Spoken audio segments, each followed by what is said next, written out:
Marriage 2,000 years ago was more of a coming together of two families in a merger. It was a merger, not a marriage. It had nothing to do with love as we know love, nothing to do with respect as we know respect, nothing to do with trust. It had to do with coming together. What is different is that they would actually negotiate all the property beforehand, how much they were going to pay, how much they were going to receive, and all that was established before. And rarely in either Roman histories or Greek histories do you hear the word love at all. Love had nothing to do with it. You remember the Tina Turner song, What's Love Got to Do with It? You guys aren't old enough for that, are you? Wow. Come on. That's good old rock and roll. Finally, what's love got to do with it? Well, in normal marriages through history, love had nothing to do with it. It had to do all with bodily things, either physical properties or just sexual connection. It had nothing to do with true love. And Paul inserts that marriage has to do with true love, and not just with the coming together of property, whether it be physical property like lands and cows, or personal property like people. They were buying and selling wives, they were buying and selling slaves, they were buying and selling these things, and he's saying it has nothing to do with that. Now, how did the church handle this? Let me just digress for a moment on this through history, because there is a main problem that occurred in the church, not necessarily this church, but the church over the years. The church did not know how to handle all this bad work in marriages. Predominantly the fact that men were not obligated sexually to their wives, women were not obligated sexually to their husbands. So all this immorality was going on, and it was going on for hundreds of years before Christ, and it's been going on ever since, right?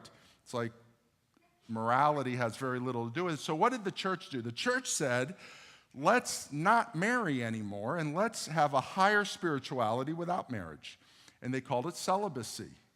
And so if you wanted to be even better, more spiritual, you didn't get married, and you remained celibate, and you became a nun, a priest, a monk, whatever, a deacon, whatever in the church, and you didn't marry, and all of a sudden, you were more spiritual than those who did marry, because most of the people who married couldn't keep their sexual desires within the marriage.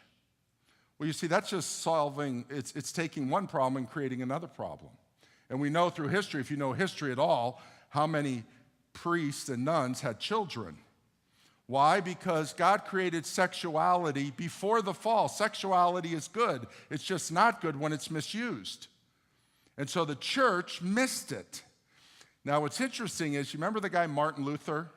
Remember Martin Luther? Martin Luther was a great theologian who rebrought the church theologically back into what the book of Romans is about. And I've talked about that at length.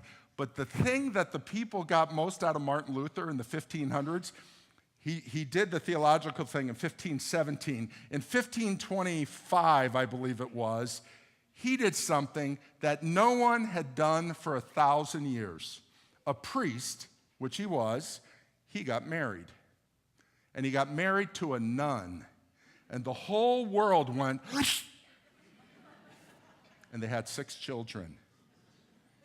And this is what he said. Everybody, back then, if you lived in the 1500s, what he did by getting married was far more principled than even some of his theology, which I study and some of you study. But he got married, and what he said was, he didn't devalue celibacy, he raised the value of marriage. You see, we've got to raise the value of marriage and realize it is a beautiful thing when done right, and he raised that value to such a point that, well, we know the rest, that churches divided over it, and now even the Catholic Church is thinking about allowing their priests and nuns to marry. And it's been 500 years to begin to make some of those changes.